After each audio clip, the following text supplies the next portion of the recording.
You're listening to the Pace Radio Network here at paceradio.net. The views expressed by the individuals during this broadcast are their own opinions, and they may not be the same as those of their group or other organizations they may be involved with. All medical advice during our broadcast is not a medical opinion and should be checked with your medical physician.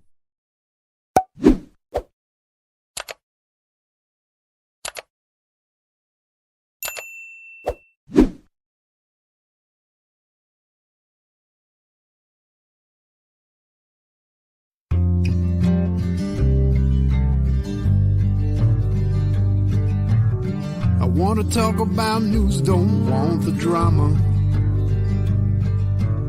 From no pretentious media Madonna.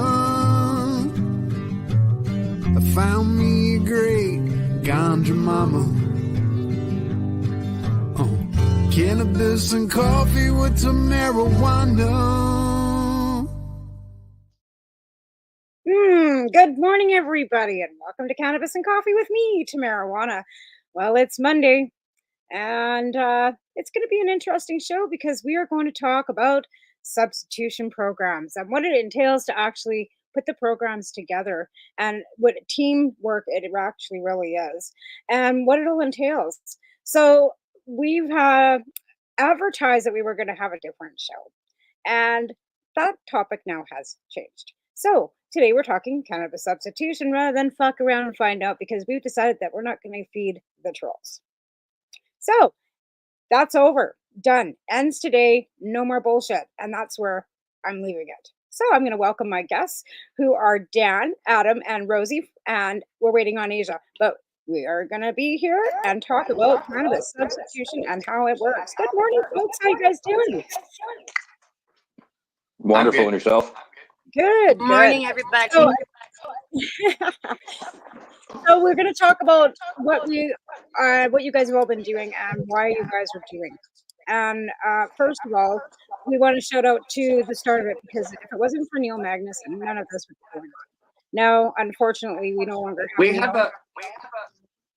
We have a reverberation or something. There's an echo. Yeah, I got no echo.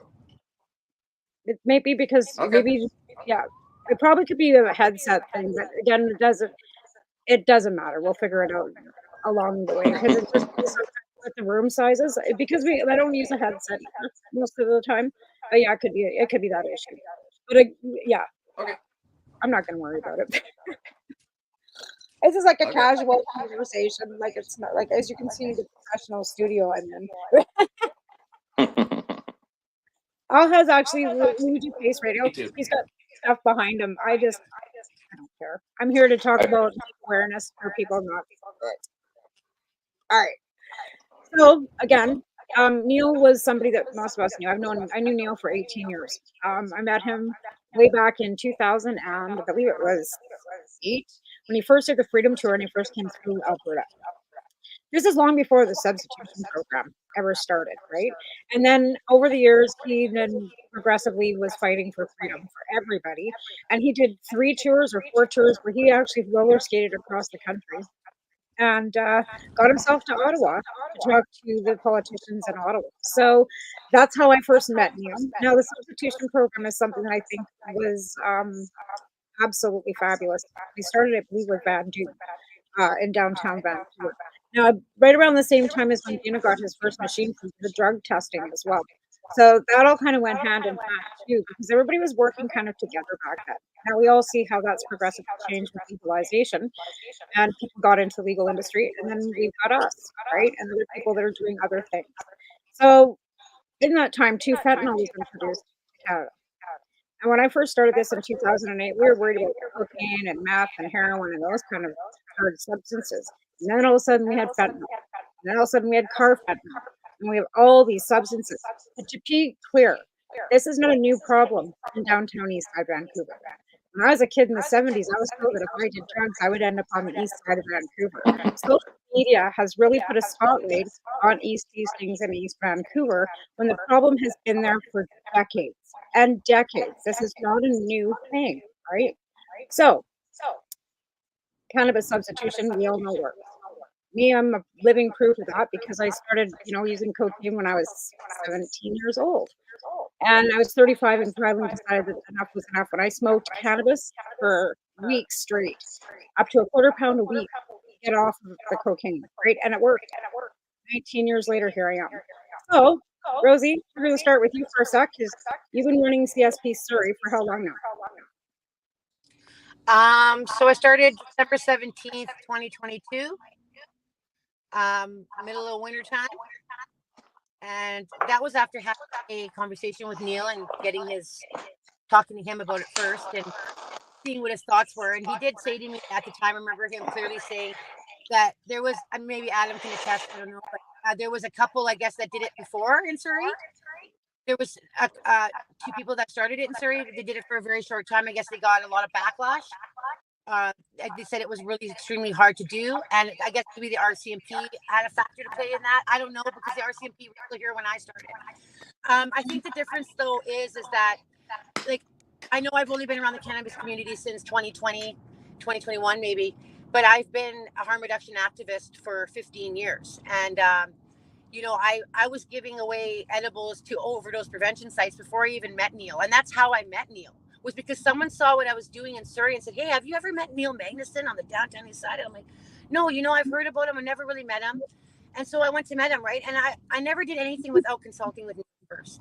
I wasn't trying to overstep what he was doing. I really, what I said to him is like, what you're doing here is amazing, and we need to expand your vision to other cities and other places, and start to raise further awareness. And it basically was just like a way to become part of the family and start another division, right? Right.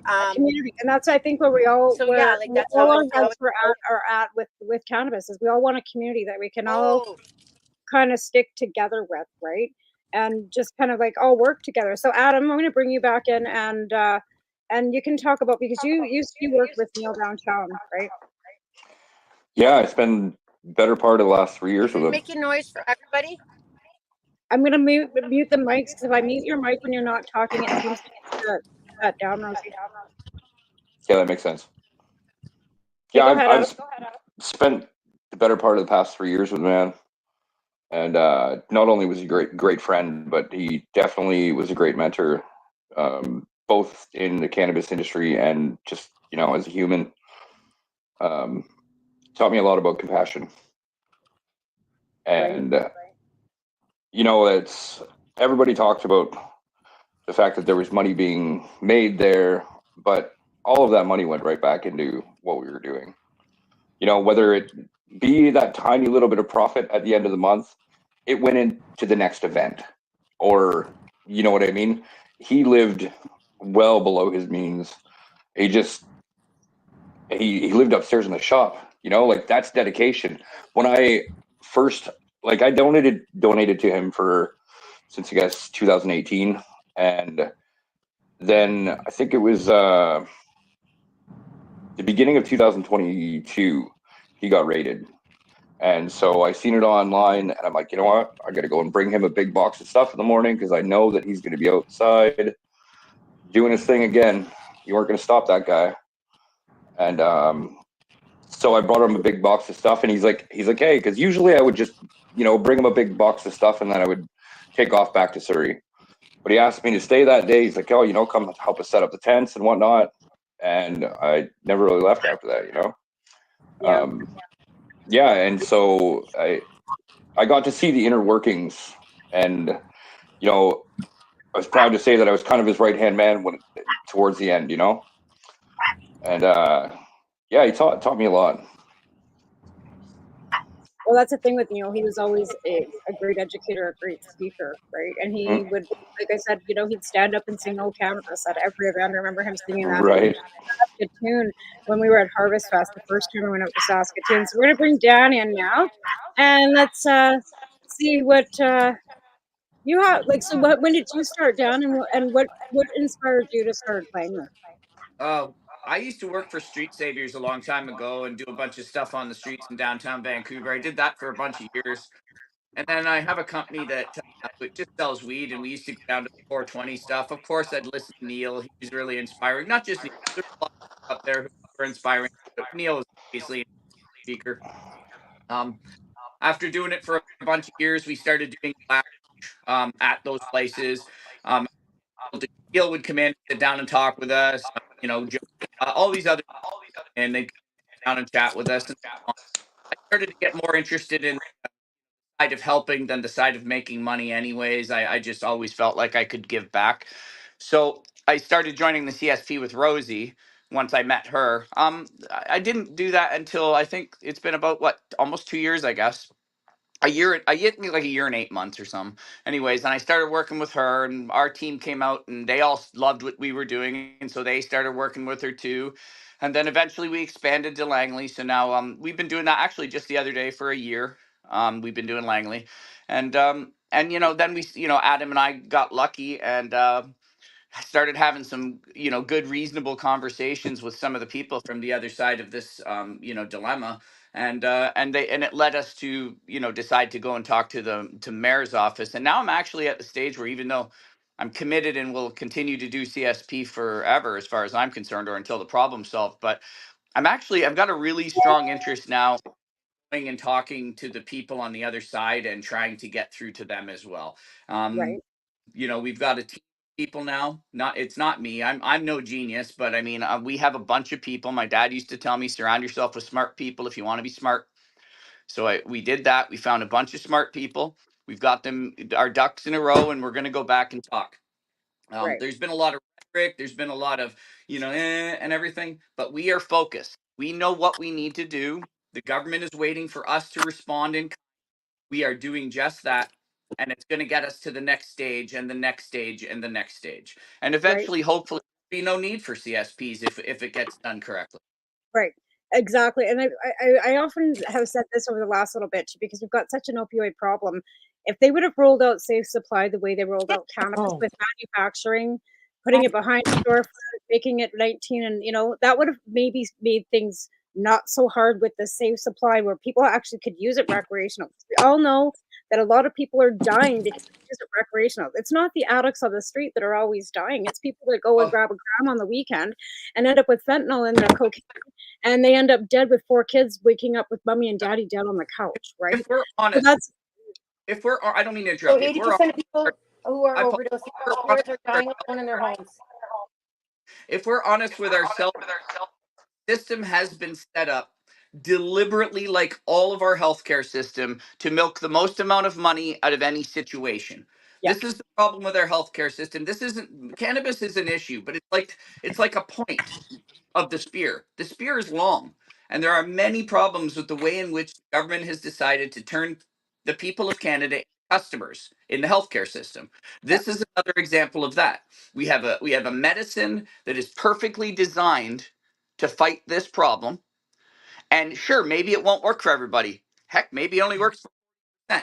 But if 40% of the people out there were out of the way and had a place to go and work on their issues, then we would have mental illness and the severely addicted left over. That's a lot less energy and money to pour into a problem if you've removed 40% of the problem. And all they have to do is change the law to say we can use the stuff that the large producers throw away. It's a real simple thing. It's small. And what a waste, for all of that. What a waste of materials, going to all kinds of people. And let's face it, how many people, we don't get discounts as patients anymore, because they don't do that. I don't buy full license producer anymore. That feedback's bad. Hang on, I'm gonna maybe it's me the problem. Maybe I'm the problem. I'm the problem. But there's no staff, there's no discounts for patients. And I don't know how many patients are actually accessing through the mail anymore, right? And even when I was accessing through Broken Coast, when we first came out with this MMPR program that we got thrown into, there was no discounts. It was still $10 to $15 a gram all the way up. And when you get a 15 gram a day prescription, or a 20 gram a day prescription, let's face it, you cannot afford that. The affordability. So even when I went for my last one through at Namaste or whatever, $4.20, so it wasn't going to cost me anything because I wasn't able to grow anyway. They refused to up mine to $20 because they told me that they couldn't see me being able to afford it, which is none of their damn business. But that's what I got from the license, or from this whatever group that I had to get my licensing through, right? So people need to access it, and that was one thing we fought for way back, was dignified access. You probably heard this term. If you're working with the people I think you are, you've probably heard that several times. And that's why legalization was easy for us to process through, because with all these dispensaries and all this recreational use, there was going to be dignified access for patients. Here is where they went wrong. They put our edibles at 10 milligrams, and that's it. If they would have kept it at milligram level, like wide open for patients to be able to access, because my question is too, what's recreational about salve and caps? But they're allowing those to be, accessed in the stores. You can buy capsules with 250 in a thing at 10 milligrams each. That's 2,500 milligrams per package. You can buy them here in town. Oh, were you down here? How We've much? got them on the shelf. Yeah, they were How much? supposed to be taken off the shelf like I probably don't know. I 2 haven't months ago. I still have them down. I'm not sure exactly what they are, but again, what's recreational about salves? Nothing. What are you gonna do? Rub lotion on your hands for around a campfire at night? Like, that's not recreational, right? But Yeah. again, if If but if if you what have if to it was if you have to pay a huge money for your medicine, you've already taken out half the people who need it because right, they don't have any money, right, right? Their absolutely. system of thing to is what that is. Even Yeah. if they raise the amount of the allowable THC in the edibles in the stores, the homeless not buy. Well, and you know what? Most people can't afford it either, even if they're not homeless. Let's face it. I mean, the affordability price point in the stores has come down. Like, you can buy an ounce for under $100 now in the stores. Now the quality isn't top end either, right? But here's what I was talking to Asia about this morning too, and I was talking to her. The problem that, when we're talking about what we're doing, and we're giving away cannabis to patients and people on the street for whatever reason, and we're giving it away, they're not worried about us giving it away. They're worried about how we're accessing it and who we're accessing it from, because they know that there's a huge still online present market, and that's what they want to catch. They don't care that we're giving cannabis. They don't give a flying fuck about that. They want to catch the people that's growing thousands of plants underground, because they know that they're still there, and they're, producing under the, not under the legal labels, right? And that's again back to Dan. They're not getting the money. Right? So they couldn't get everybody into the legal market. And they know that, because there's a lot of us that don't qualify for legal market. 90% of the people that are doing online business would not qualify under the legal market, and they're not going to stop what they're doing. And they're doing it and undercutting and being more affordable. But that's where we're going to run into where they think they're going to, catch and nip us, right? So we have to, start, instead of outing, we need to start wrapping ourselves in protecting. And I said that before. Instead of, flapping all over fucking social media, we need to fucking do the hug so nobody gets arrested. That's the Yeah, it's goal. kind of hard to do when your own brothers want to call the cops on you, though. Exactly. But That's what I mean. Supposedly, But this Exactly. is the people thing. you're supposed to trust. But this is the Like, you thing. can, They don't. you cannot. Why throw away their livelihood? Or They put their. they don't I want. just social media as a weapon, and Go They ahead, don't Dan. want What to. were you saying? social You media is being used as a weapon. Sorry, go ahead. no, it's okay. I was just trying not to talk. Anyway, sorry. It's okay. Listen, the problem I feel like is, which is, the government is trying to figure out a way to keep making money on something that, frankly, they never had business in taking, and they're doing it through legislation, sneaky ways, and it's up to us, but it isn't the people made happy, which is the bulk of people. They're like, okay, it's legal now. Perfect. What they don't understand is it's not regulated in the sense of you don't know what you're buying. A lot of times you can't smell it, you can't taste it, you can't return it. You can't go in there and purchase enough of any edibles to be discernibly important. Like, you're not going to get high, and you, even if you do, it's a trick, because your system actually isn't getting the benefits at 10, 20 milligrams anyways. No, So exactly. so if they really wanted it to be fair, the first thing they do is they'd say anybody who is on fixed income, who has a prescription for medical marijuana, should be getting all they need, just like any other prescription. What is the dose? Boom. All you need. Do the patients pay for methadone? No. Yeah, they do. Yeah, they do. But my daughter, not, my dad had to pay for my daughter's Suboxone. So yeah, they do but actually. commonly, our healthcare system, once you have commonly your medication, at least most of them, are covered under our Canadian healthcare system. Cannabis No, isn't expensive. that's Well, the I thing. mean, I disagree with that statement because I have some very expensive medication where I don't even know how any form of government can expect me to pay that much. In fact, there are some medicines where I can't afford them, so I just don't take them. And There's yeah, one where pharmaceuticals are my not. whole life would be dramatically improved for $1,800 a month, but they can't seriously expect me to pay that much for medicine. but nobody takes medications. No, Nobody here ever gets our medications are not covered by any pharmacare unless you have private no coverage insurance. Because I covered lots of them. From who? You must be on like benefits of social, because we're not. Like I'm not. Yeah, definitely I'm not getting any help. No. I'm on disability. That's why. No, That's what right, this is. right? This is what I'm If you're not on any disability, if you're not on any social services, if you work like if I worked without my husband's job, my medication alone is $600 a month. That's just for my Vyvanse alone. If I didn't have But benefits, I'm not talking about us. I'm not talking about us. We are the CSP. I'm talking about the people who can't get access. That's what this is about, right? Oh, okay. And I get what you guys are saying, but we have money, we have jobs, we'll find a way to get what we need, whatever. That's what the government thinks. But the people on the street, they know they can't. There is no system of figuring out a way to come up with the money if you really need the medication. And that's what I'm saying is it's one thing to say to people who have jobs, listen, you can go out and get privatized healthcare. It's another thing to say to people who don't even really know what they're doing through most of the day to say, yes, there is a solution here. Go ahead, apply it. Go out there and buy. Most of those people that, at least I know, that my daughter's addicted on the street, she gets AISH, which is in Alberta. So she's covered by all her pharmaceuticals too. What they need to do is make cannabis That's what I'm on saying. the list with a DIN number so that you actually have that covered as well, right? Rather than having it just not have any, you can have as a tax credit if you're buying it from a licensed producer as a patient, you can write it off as a tax credit, which doesn't give you money in your pocket, right?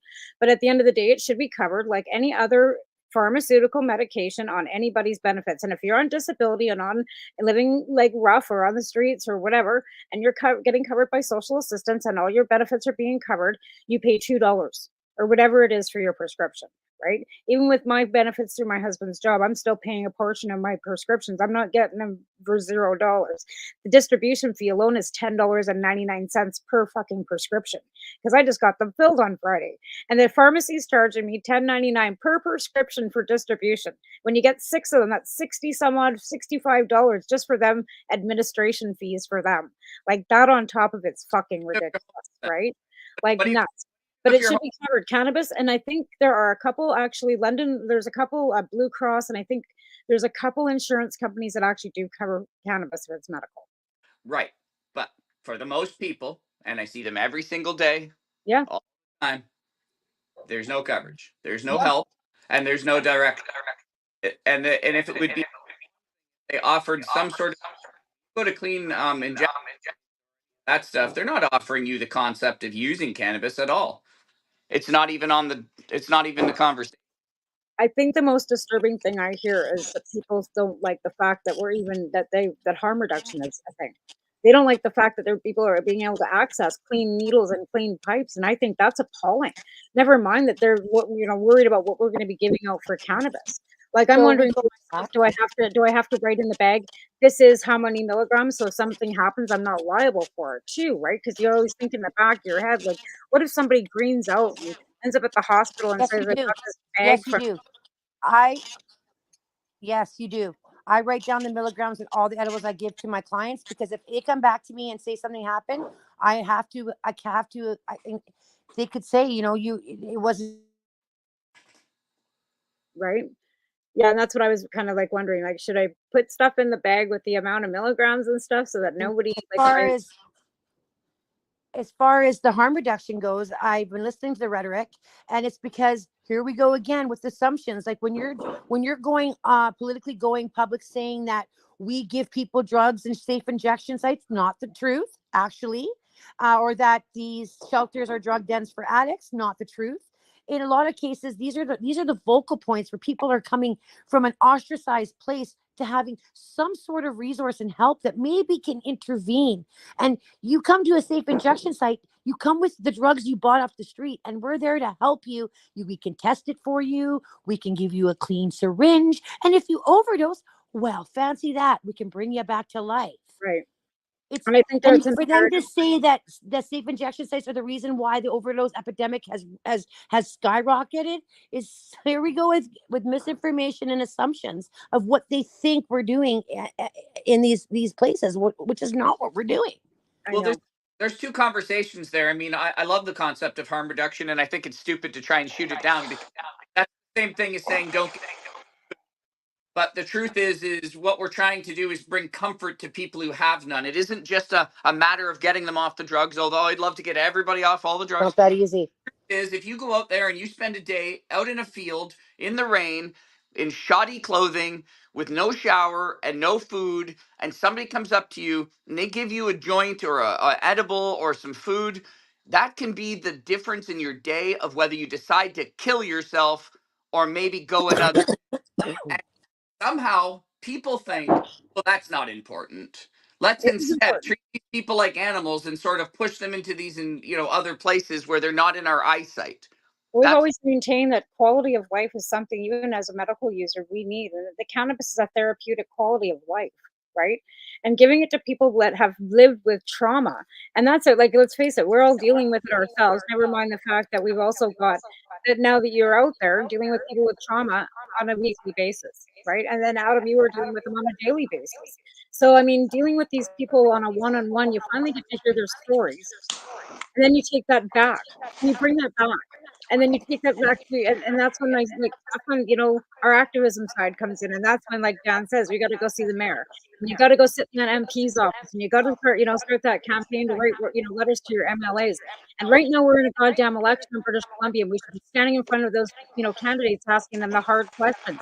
Why are we not introducing this? Why are we not doing this? And I don't know how many of you are political on that end of things. I know I'm very political. Asia's done her, part along the way too. But we need to be standing in those MLA's offices now.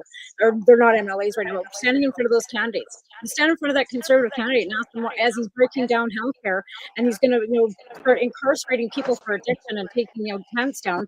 What is the aftermath of the trauma of that? Because you're already dealing with people with trauma, and then you're going to cause them more trauma, and then what are you going to end up with? And I'm not saying that there aren't some people that are that are mental health and that are harmful to themselves and others that should not be helped. That is something that there are a very slim, small percentage of people that are on the streets that are that harmful to themselves and others. A very small portion. So Tamara, that's why I would start with cannabis, and then you move there, right? You remove the 30% or 50% or whatever you imagine it might be, people who would take that path. And trust me, because I talk every day, I'm saying I would do it if it was available. And that is 10 to 15 days straight of sitting there just getting hit with edibles, sleeping and getting through that sickness, and then moving your way past it and starting a different lifestyle, which, believe it or not, part of the allure of cannabis is the fact that it is, in fact, not just something to do, but a lifestyle and a family of people that expands the globe. And once you become part of it, you actually don't want to go back to that other lifestyle because you feel comfortable with your life. To get to that point, though, you have to know someone is going to be there for you and that there's going to be enough. Because if you run out, if you don't have enough supplies, they're going to get a third of the way there. They're not going to believe it's working, and they're never going to try it again. So I'd like to point out that currently with all the provincial parties that are running, the Conservative Party, the NDP, and the Liberal Party all plan to take the same approach with drug addiction. Yes. And Involuntary treatment. So it doesn't matter who you vote for. That's what's going to play out. I know. That's where we need to be starting to be, like I said, standing in front of them and telling them this is wrong. Their policy needs to change before they even get elected. Because we've got 15 days to change their minds. But I would also like to point out that when I went to the federal NDP convention in in Hamilton last year, MLA, or sort of MLAs, but some MLAs, because they were actually present, but also MPs are discussing how cannabis substitution can be used in drug rehabilitation, and it is coming to fruition. It just takes time. And I heard you, Dan, discussing about how you wanted LPs to be able to give out their weed that's gone to expiry to be used for said sources.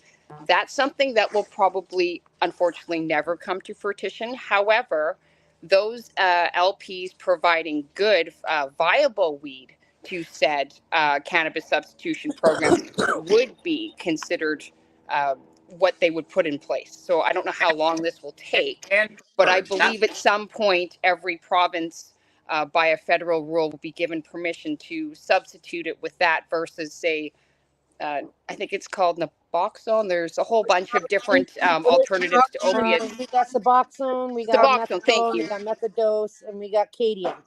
Sure. So they would probably offer that in the list of those items that you could choose to get off of it. They don't use them now. Yeah, viable option. There's viable options, but they told Brianna that she had to quit using cannabis at least 2 weeks before she hit Eventa, because they were not allowed to use any substances at all. And if they had to even smoke a cigarette, they had to leave the property. That's why she was interesting that cigarettes have been allowed even if you leave the property, and drinking coffee, which is horrifically addicting, have been okayed. So we're hoping, at least I'm hoping, that will be changed. In Alberta, when you go to detox, you cannot drink coffee and you cannot smoke cigarettes. So you're coming off an addiction of a substance. Never mind, you can't have stupid, have nicotine, so dumb, right? But they've done that in Alberta. That's why addicts are set up for failure. You go to detox. Lived experience here. Couldn't handle after 3 days of no cigarette. I'm like, I gotta go. Can't do it. If I could have had a cigarette, I would have stayed longer. But I was nicking out more than anything. Right? Like, I need a damn cigarette. Right? And that's the problem. They cut off everything for you so that you can't even straight. So how can you even think about getting off the substance that you're getting off of? Nicotine and caffeine are hard enough, and now you want them to do it all at once at the same time. Like you're setting them up for failure, and then waiting for another 3 months after detox to find a fucking bed to go to treatment. That's because abstinence-based rehabilitation on its own is the least effective type of rehabilitation. Right? The stats are clear. 3% of people succeed with abstinence-based treatment. Only 3%. Yes, for my daughter, and guys, a very low number. Yeah, there's also not enough housing to place them in after. Which puts you actually at greater risk of overdose, because if you go back to using after some abstinence, you're at higher risk of dying because your tolerance level's gone down. Right. Okay, I gotta take my break. We're 3 minutes behind on the break, and I gotta thank my sponsors, or we're gonna be in trouble. So we're right back after a quick break. Thanks to my sponsors, and we'll be just 2 minutes, and that's it. So we'll be right back.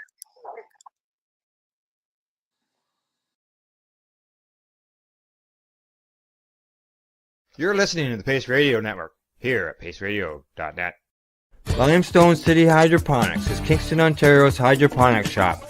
Take your growing to the next level and create the optimal environment with a tent kit, or maximize your yield with an ebb and flow flood table kit. Either way, Limestone City Hydroponics has more sizes and options to fit your needs. Are you looking for the power of the sun that adapts to your budget? Then look no further, as they have professional grow lighting. They have indoor grow systems that are easy and cost effective, with many options to fit your living space and lifestyle. Cultivate your growing potential. We have everything you need to succeed. And if you can't make it to the store, they offer local delivery to the greater Kingston area. Remember, when you're looking for experts to help you grow, then look no further than the locally owned Limestone City Hydroponics, 105 Sunderland Drive in Kingston, Ontario. Call them at 613-548-0420. Are you looking to get your medical cannabis grow license? Limestone City Hydroponics can help patients through the process of obtaining their license to grow medical cannabis. What's that? You don't have a doctor? If you meet the medical criteria, Limestone City Hydroponics has a nurse practitioner who can assess and provide medical cannabis prescriptions. What are you waiting for? Contact Limestone City Hydroponics at limestonecityhydroponics.ca or call them at 613-548-0420. What do you find at paceradio.net? People advocating cannabis education.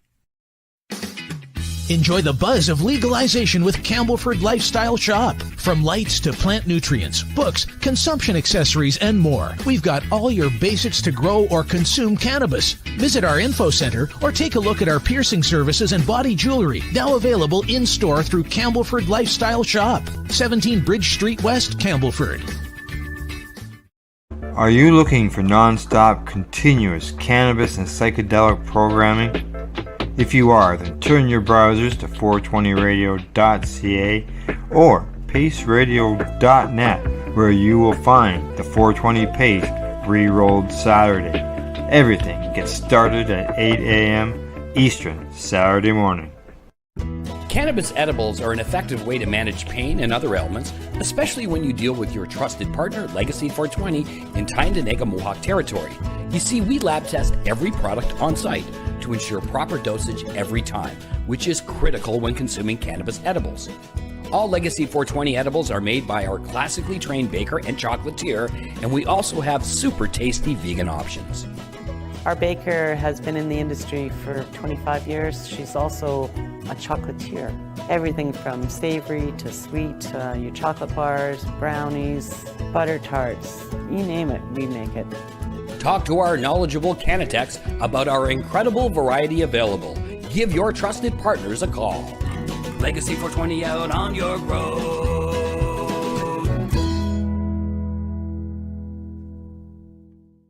You're listening to the Pace Radio Network here at paceradio.net. All right, we are back. Oh, got up and then that one up. There we are. Oh, great. So yeah, Legacy 420 actually delivers our. God, this back is terrible. I've got this wacky back, whatever going on. I think if all of us that aren't talking turn our mics on mute, it should help with that. Usually it does, but there we go. Anyways, so we're back with all my guests. We got Rosie from CSP Surrey with us. We got Adam from the VS or CPS from Vancouver prior to. We got Asia with 3 Happy Cats, 12 High Chicks, and everybody knows Asia. And Dan with CSP Langley. And me, of course. I'm always here. But so we're back to doing like the fact of the matter, like we were talking about dignified access to for patients, right? And the fact that we're doing this as a free service to people, and it doesn't have to be people that are homeless either, right? Like if you set up and you're down there, you're not, it's a no questions asked thing, right? Yeah, I mean, I'll pretty much, if you look like you need it, I'll give it to you. But from my perspective, I do try really hard to know the people, because, you know, just giving out cannabis isn't a solution to anything. Finding the people from it, finding out the ones who really want to change their patterns and applying that particular, it's just like any other medicine. If you give the right dose for the right reason, you're going to get the right results. I have right this minute several people that I go to every day, and I give them large amounts of THC and cannabis edibles, and they are sleeping. 6 people so far who's gone through the program, myself personally, the Langley one, who have quit and now work with me, right? This process works. And this is the part that's frustrating, is if you're going to apply all of the multi-million-dollar solutions to a problem we all share, the government shares this problem with us. So we're going to apply all these multi-millions of, citizen dollars to this problem, then why not do it intelligently and remove with the cheap version, which cannabis doesn't cost that much to make as a medicine, as far as some things are concerned. It costs a lot more now that the government's got its hands on it. Is you solve this problem with not really all that much money, and what you would have is a removal of, I don't know, we can estimate the amount of people. I would argue it's 40% or higher that would take this process and walk and get away from it. And then what you have left are the severely addicted and the mentally disabled. That do need to go into involuntary treatment and do a psych evaluation and get trauma-informed care and get all that help that they need and deserve and get stabilized on the proper medications instead of medicating with crystal meth, because they've been left under the radar and have fallen through the gaps for so long that they're so far gone trying to get him out of this lifestyle is like next to impossible, you know. And the drugs people are using today are physically changing their brains, man. It's frying their brains. They're using xylazine. They're using stuff that's not meant for human consumption. This is not even a game or a joke anymore. People's lives are at stake. That's the bottom line. And the opposite of addiction is connection. Like you said, Dan, there is so much more to the CSP every week than just going and giving people a doobie and a cookie. I sit there. I have these valuable conversations. Here's a really great story. A guy was staying in the shelter in the parking lot where I give out cannabis, and he was staying there for a whole week using. I gave him a whole goodie bag of cannabis cookie stuff because he's like, this helps me not want to use. He's like, I'm waiting to go to treatment. I gave him that bag. It got him through. He came and saw me last week after 4 months clean to say thank you. Oh my God, I made it to treatment. And I'm telling you, like, I ate that cookie and went to sleep, and it really helped me get over that edge. And I didn't want to use that day. I didn't want to use for that minute, even if it's for that minute or that hour. Hey, I've saved the day. I've saved the life. You guys don't understand, like, how much this particular subject impacts my life. My own mother overdosed, okay, and died in 2008. Okay. Actually, so dude, it hits hard for me, right? Everybody has family that this is affected, whether it's somebody out there or somebody who's lost somebody out there. Okay, so everybody, it's this problem touches us all. Yeah. And what happens is when you sit out there, you see tents and you see like a bunch of zombies walking around. It's terrible. Sensitize themselves to these being people, but a great deal of people started off with just a minor injury where they went to the doctor because let's remember. The homeless and the heavily addicted didn't invent opiates, okay? No. The doctors, Big Pharma did. So now you go to the doctor, you have a knee injury, you get some opiates for it. Before you know it, they think you've had enough. Your injury's good now, as far as they're concerned, and they cut you off. And then they say, now you're an addict because you keep trying to come back for more opiates because you say your knee still hurts. So what choices does that leave these people? Now they're on the street. Who's got the pills? Where? Hey, who's got some dillies? Where are you? Carnegie Corner. It's true, Asia. You know it. T3s. Just go to Carnegie Corner. You get a pill on any kind of pill. Really?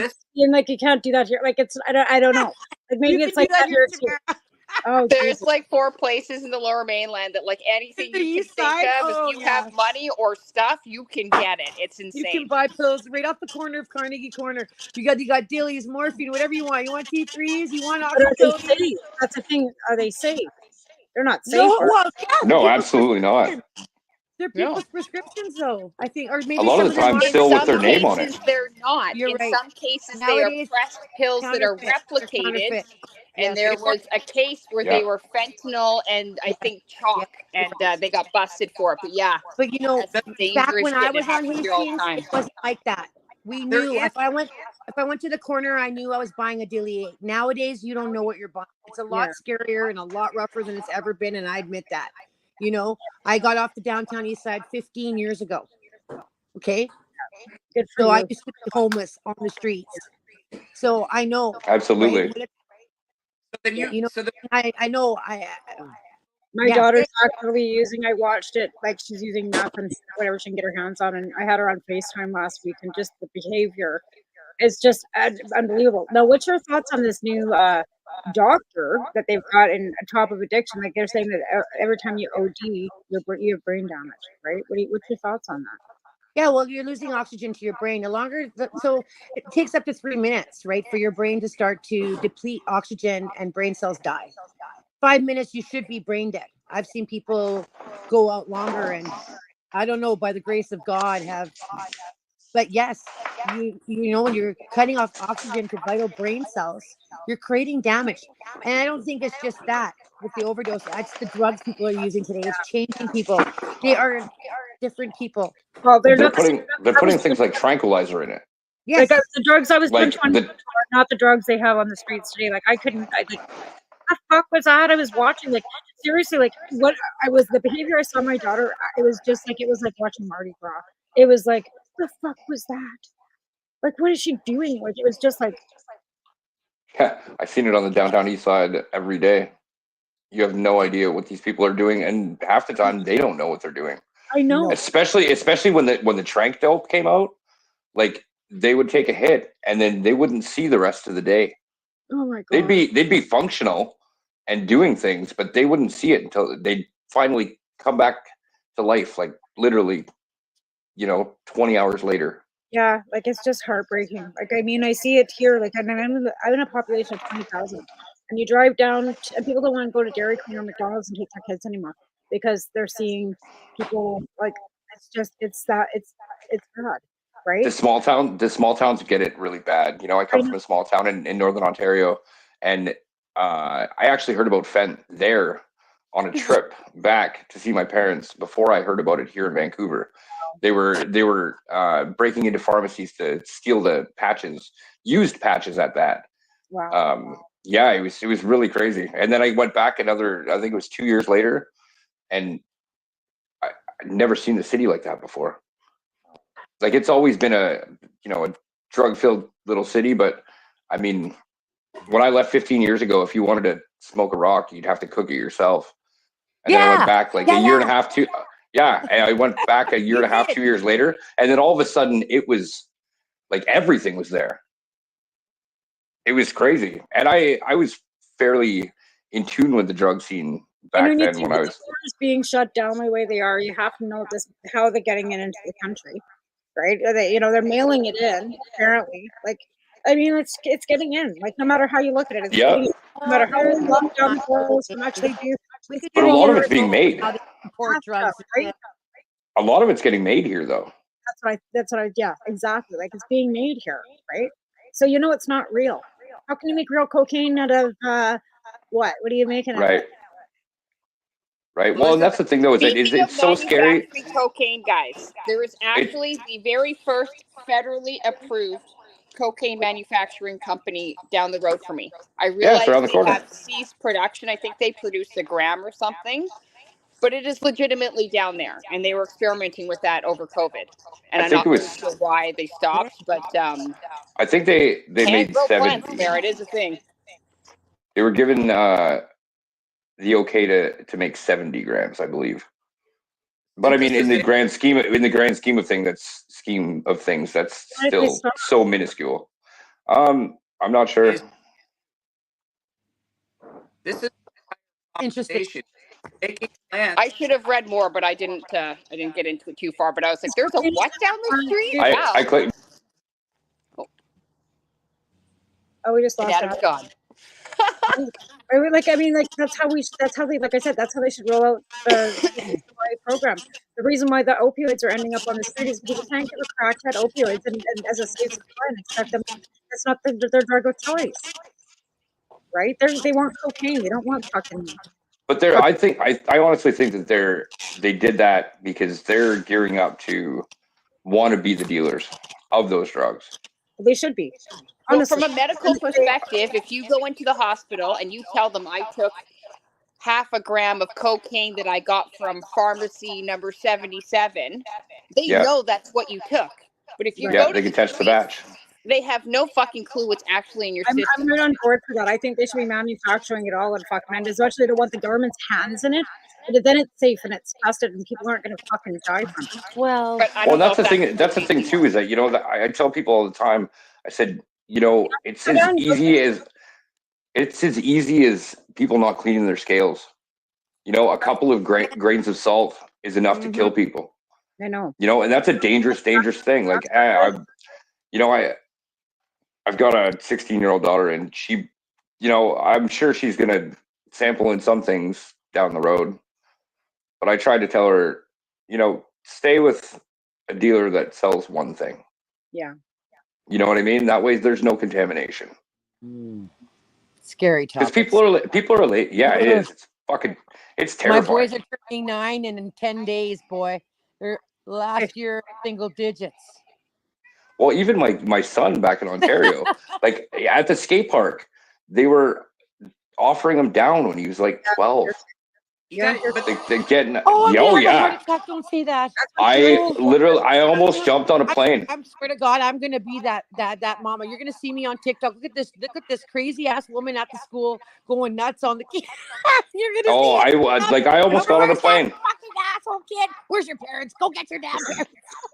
But it was a small enough place that I I want could. to slap your mom. I probably right now. knew their parents. You know, Oh I my probably knew God. their parents. Yeah, it was crazy. I almost got on a plane right then and there. That's, I'm telling you, I'm so fearful of this because the kids are up against a whole new world, not the world I had. Social media and the weapon of social media and using. Ooh. Oh, they have That's such a world they have to live up to, you know, because it's right there in front of them every single day, and I and worry everybody's for my, watching. I worry Everybody's for watching. every Yeah, single day. it's terrifying because it feels like it probably feels like they're under a microscope. Can I say something I'm here? sorry to say this. I'm trying to interject. You know why I mostly fear for my kids? Because I'm white and they're white. Yeah, That's right. 100%. I said it. Okay. It's true. My kids are the minority at their school. They're the only Caucasian kids in their class. Never mind. And the other kids don't speak English. So and then the teachers get mad at me because my kids have no friends. Well, I don't know what to tell you. Maybe they should speak English. Sorry, I said it. Dan? Okay. I think if we can bring it back just for a second to one important fact. Dad.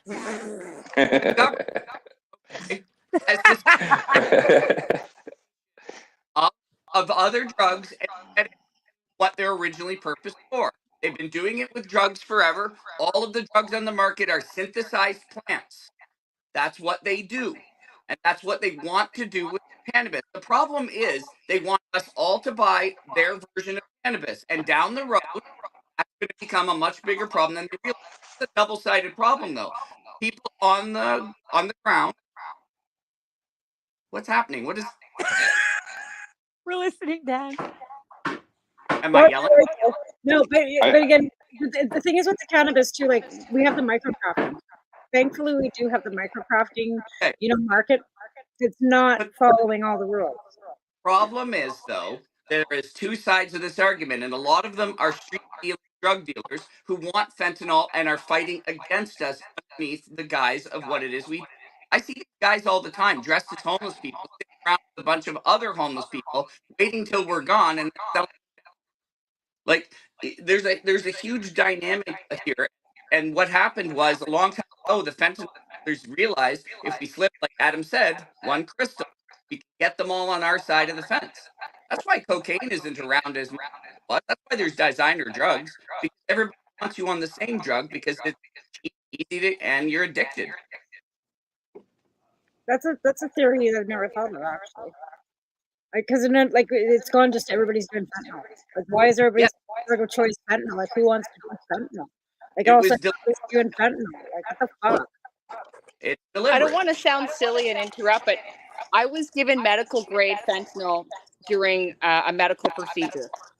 If you've ever had fentanyl, wow, I can see why there's a draw to it. Like I could have had a crocodile gnawing off my leg, and I would have been like, "Woo, yeah, this is great." It I gave it was. to my 15-year-old when he dislocated his elbow, and I'm Yeah, scared. so I had my son Key, and they gave me some form of fentanyl through like a drip, and I pushed the button a couple times, and finally the doctor's like, "Would you like to hold your baby?" And I was like, "There's a baby?" So that's how powerful that drug is. And when they offered it to me the next time for my son Fox, they said, "No, I forgot there was a baby last time with that stuff. I'm good." I'm good on the morphine, thanks. No fentanyl for me. Yeah, like it's like I said, like that's all I hear is people are doing fentanyl, and we had a 13-year-old kid here die of an overdose from fentanyl. Yeah, that's terrible. We had one on the downtown east side that was 12 not too long ago, so again, like, and that one those ones hit hard, you know. Right, but we can't. Like I said, to one of the guys that's going to come out and help me. I said, we're not doing this for you. You're involved in the youth project. This is not for 19 and under. I cannot risk giving children, as much as I think it's a good thing. Like I don't like it's not my rules. I just have to follow, right? Because edibles maybe for a 15-year-old, so he would sleep instead of smoking crack or meth would be a good thing, right? Because that's what's going on in our town. There's a lot of youth that are doing that hard, and like I said this before, like we've regulated cannabis so much that children don't have access anymore. Now they're trying harder drugs. So how are we protecting the children? And a lot of the time, those other drugs are more available. That's what I That's mean. the sad part. That's the sad Where part. everybody was just smoking weed. The kids were just, just their bongs around. They were sitting around the skate park with their bongs. Now they can't access any cannabis because it's all 19 and over regulated. Now they're smoking meth in their bongs. Like, so how is that protecting the children? Yeah, it's doing completely the opposite. Right. Especially, I've seen it all the time. You see them, 15, 16-year-old kids down on the east side, and they're just looking for weed. It's really, really hard not to give it to them. Right. Because literally the next block, they got a dealer for every drug. Hey, you know what the solution to this would be? Have their doctors prescribe it to them, because you can prescribe as a doctor. You can prescribe somebody underage the use of Try cannabis. and find a doctor. That's not a bad idea. The thing is, a lot of doctors will not prescribe under the age of 18 either. And we found that with kids that absolutely needed it. My nephew had prescribed to him at 15 for his bone disease. Well, depending, but like I said, we had a hell of a time. Even Mandy McKnight had a fuck of a time getting me him. Even Sarah, even Haley. Like, that's what I'm saying. Why is there a hard time getting that? I don't know, because the doctors won't even sign for us, because the College of Physicians actively will not sign for us, because cannabis is not recognized as medicine by Health Canada. Right. That's because the official position about cannabis is that it is dangerous. And if the reason for that is because as long as it's dangerous, we won't treat it as it really should be, which is a relatively mild thing in the world of drugs. And I stood up in 2014 and said, unless you guys recognize this as medicine, we're always going to have the same commander. And that was in a legalization roundtable in Vancouver. And I was there, and I was there, and we all said the same thing. Until you absolutely see cannabis as a medicine, and actually state cannabis as a medicine, we're going to keep going around and around and around in circles and back and forth and back and forth and back and forth. And they still don't care. The federal government and the province of BC allows for Nabalone and Sesame, which is, two different brands of synthetic THC, but no actual THC. So it's recognized, but not the way I would want it to be, if that makes sense. Giving real THC, real weed to somebody implies that it's a medicine. They can't take that risk because it risks their profit line. Ibuprofen, sleep aids, anti-nausea medication, and all the other things that cannabis do, that they make money off of right now. So they can't. That's why we don't have stores for bleach. Is a dangerous thing, and your kids go under and drink it. But why don't we have a special store? How come is it 300 meters away from the school? It's way more dangerous than cannabis. But we allow our parents to take care of those children and make sure they don't drink bleach. But we don't give them that same respect when it comes to a plant we grow in the backyard. Because of course, your 6-year-old might go outside and eat a plant. It's preposterous. That's the most ridiculous shit ever. I know. It's just about money. And the fact that they have managed to sell this lie that cannabis is dangerous to the general populace is quite amazing to me, because every single day I run into people who treat it as if it's dangerous. I've had people come, officials, and I've actually, after sitting down and talking for 20 minutes, they have no choice but to go, oh yeah, that makes sense. Yeah. It's 0.7 till you eat them, and you're allowed to throw them around everywhere. Okay, guys, we got to wrap it up. We got 2 minutes left. So shout outs or anything anybody wants to have to say besides, A shout out to Asia, May, Moon, Adam, I don't know how to say your name, and Rosie, and of course you, Tamara, for taking on this fight. You guys are all badass warriors, and I love all of you. The feeling is mutual, my friend. John, I can't say your last name either. And so for you know what? I love when telemarketers call me. Evil, see no evil. I'd love not hit the please keep the wraps. And 5 days left. 5 days left. 5 days. 5 days. And actually, I can't wait. Halloween and the 420 Live end of the month, Asia May is actually holding that. Right. Happen if anybody wants to sponsor, please get a hold of my friend here, because she can always use the extra hand. That's true. I was going to say, if we're going to do some shout outs, I would like to shout out to Heisenherb for being our gold sponsor, and Bovida for being our platinum sponsor. I'd also like to thank Medman Mad Hatter. I'd like to thank the CSP Langley. I realize that they're just offering me their time, but time is super precious these days, guys. And as well as Knock Network, Pace Radio, and everybody else that's also been in the background putting all the kits together. So if anyone doesn't know how it works this year, the 42 Live is completely free to do. The first 30 people in the door get your free kit. It's extracts only. And you have from 4:20 to 7:10 to do your judging. And the remaining 12 judges are elected. So those of you that have been elected, we'll see you there when it's time. And yeah, we go all the way to midnight. Awesome. And again, too, shout out to all you guys for all the hard work and thanks for being an inspiration to me. We launch next Saturday, which is Thanksgiving long weekend, so we're also for 10 meals. If somebody would like to donate 10 turkey dinners in the local area, that'd be great. We can put a meal. If not, we'll figure something else out. Alexa will have some time to, go have a shower. Oh, and let's not forget the Hi Guys. Woo! Right on, guys. So thanks again for all of you coming on. And like I said, we're just going to keep on doing what we do, moving forward positively. And that's the end of it. Oh, and thanks to Canadian Lumber. Yeah. Because they help us all with papers. And we're not. And I emailed this morning saying thank you. I got their sending me a case of papers too. It's actually because they were a sponsor of Harvest Fest. So this is a Harvest Fest from California. And Canadian Lumber sponsors them. So And don't give in to the trolls. No. Goodbye, trolls.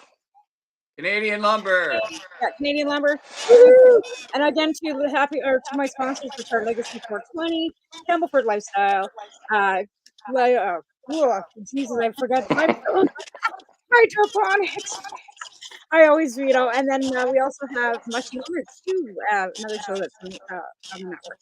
So catch us on Wednesday, Pace Radio, on Wednesday night. So thanks, guys, again, and stick around after we can wrap this up. And that's a wrap. Have a good day, everyone.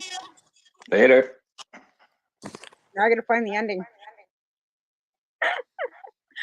You're listening to the Pace Radio Network here at paceradio.net. The opinions of the individuals during this broadcast are their own, and may not be the opinions of their group or other organizations they may be involved with. All medical advice during our broadcast is not a medical opinion and should be checked with your medical physician. When you have a pain that's reached its peak, Legacy for 20, it's so unique. If organic cannabis is what you seek, here's your trusted partner 7 days a week. Suppository salves, vapes and drops, topicals, edibles, infused pop. Just when life seems like it ain't easy, at Legacy 420, enjoy a pop freezy. Lab tested products, make them the GOAT. Legacy 420 out on your road. Legacy 420 in Tyndonega Mohawk territory. Indigenous organic cannabis at its finest. Enjoy the buzz of legalization with Campbellford Lifestyle Shop. From lights to plant nutrients, books, consumption accessories, and more. We've got all your basics to grow or consume cannabis. Visit our info center or take a look at our piercing services and body jewelry, now available in-store through Campbellford Lifestyle Shop. 17 Bridge Street West, Campbellford. Limestone City Hydroponics is Kingston, Ontario's hydroponics shop. Take your growing to the next level and create the optimal environment with a tent kit, or maximize your yield with an ebb and flow flood table kit. Either way, Limestone City Hydroponics has more sizes and options to fit your needs. Are you looking for the power of the sun that adapts to your budget? Then look no further, as they have professional grow lighting. They have indoor grow systems that are easy and cost effective, with many options to fit your living space and lifestyle. Cultivate your growing potential. We have everything you need to succeed. And if you can't make it to the store, they offer local delivery to the greater Kingston area. Remember, when you're looking for experts to help you grow, then look no further than the locally owned Limestone City Hydroponics, 105 Sunderland Drive in Kingston, Ontario. Call them at 613-548-0420. We are people advocating cannabis education here at paceradio.net. All right. Well, that was Hey, we're only good. left with 2 people. That's I funny. appreciate you having us. No, thanks for coming on, you guys. I think that was way better than sitting there doing a Michelle fucking fashion contest. Well, if she wanted to talk to her, she would have done it. She didn't want to. Well, good. Well, like I said, she wanted facts, so the facts are with her. And I never wanted to argue with anybody. I frankly she started a fight, so I started fighting back. If you want to have an argument, I'm with you. And if not, then let's get some stuff done. I was like, debate me. Yeah, I did the so same many thing. I said, times. if you want to have So a many debate, times. she avoided let me- having a real conversation at all costs. With any of us. Yeah. Yeah. And because that's why she knew. She knew. Well, I mean, people start throwing shit up at 10 years old. You guys haven't even been in business for 6 years. So you are donating to whoever for whatever. Oh shit.